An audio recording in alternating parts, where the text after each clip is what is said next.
လောကနဲ့မလို့ဘူးငွေကြရနဲ့ဗီဇဆိုတဲ့အဖြစ်ပါတဲ့အခါမှာမတင်မချင်းတင်တိတယောက်ဘူးဆိုင်အဖြစ်ကိုကျမတို့တွေကကျိုးလို့ပြီးအသက်ဆက်ရတာဖြစ်တယ်ဒီကနေ့အဲ့ဒီတည်င်းကောင်းလေးကတော့ယေရှုကတင့်ကိုအရင်ချစ်တယ်ယေရှုခရစ်တော်ဘုရားကတင့်ကိုချစ်လို့ဒီလောကကိုကြွဆင်းလာပြီးတော့မှတလောကလုံးရဲ့ဝတ်ကြွေကံကြွေအပြစ်ကြွေတွေအတွက်လောက်ဝါကားလိုက်မှရဲရဲဆက်ဆက်အသေးခံပြီးအသွေးကိုတူနောက်ပြီးအသက်ကိုစတဲ့ပြီးတင့်ကိုကဲ့တင်ခဲ့ပြီးဖြစ်တယ်လွန်ခဲ့သောတက္ကရာ2000ကျော်ခရစ်ခရစ်တော်ဘုရားကရွေးနှုတ်ကဲ့တင်ခဲ့ပြီးဖြစ်တယ်အဲ့ဒီခရစ်တော်ဘုရားရွေးနှုတ်ကဲ့တင်ခဲ့တဲ့တည်င်းစကားကိုကြားပြီးတော့မှအော်ဒီယေရှုခရစ်တော်ဘုရားကငါတို့ထင်တယ်လို့ခရစ်ယာန်ဘုရားလို့ထင်ခဲ့တယ်ခရစ်ယာန်ဘာသာလို့ထင်ခဲ့တယ်မဟုတ်ပါလားငါတို့လောကလူသားအလုံးကိုချစ်တဲ့ဘုရားဖြစ်ပါလားလို့သိပြီးတော့မှဒီတပင်းကိုကြားပြီးတော့မှမတည်ခင်လေးမှာခရစ်တော်ဘုရားကိုမိမိရဲ့ကယ်တင်ပိုင်ရှင်အဖြစ်ခေါ်ဖိတ်လက်ခံယုံကြည်တဲ့ဝင်ပြီးကိုးကွယ်မယ်ဆိုရင်ဘယ်အချိန်နဲ့ဒီလောကနေထွက်သွား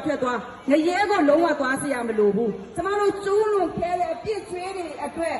ပေးဆက်စရာပြည့်အခါငရဲသွားစရာလုံးဝမလို့တော့ပေးဆက်စရာမလို့တော့ခရစ်တော်ဘုရားကမိတ်ဆွေကိုချစ်လို့လောက်ဝါကားလိုက်မှာရရဆက်ဆက်နဲ့သူ့ရဲ့အသက်ကိုတကယ်ပြီးအသွေးကိုတုံလာပြီးကဲတင်ချက်ပြီး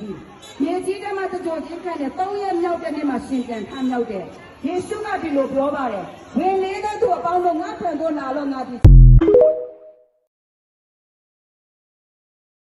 ပေါ့လေသူတိုင်းကဘယ်သူမဆိုတင်းနဲ့ကျွန်တော်ဘယ်သူမှမကောင်းနိုင်ပါဘူးကျွန်တော်လည်းမကောင်းနိုင်ပါဘူးဘာသာတိုင်းကတော့ကောင်းတာလို့ရင်ကောင်းရရောက်မယ်ကျွန်တော်တို့ကုသူတွေလောက်ကြတယ်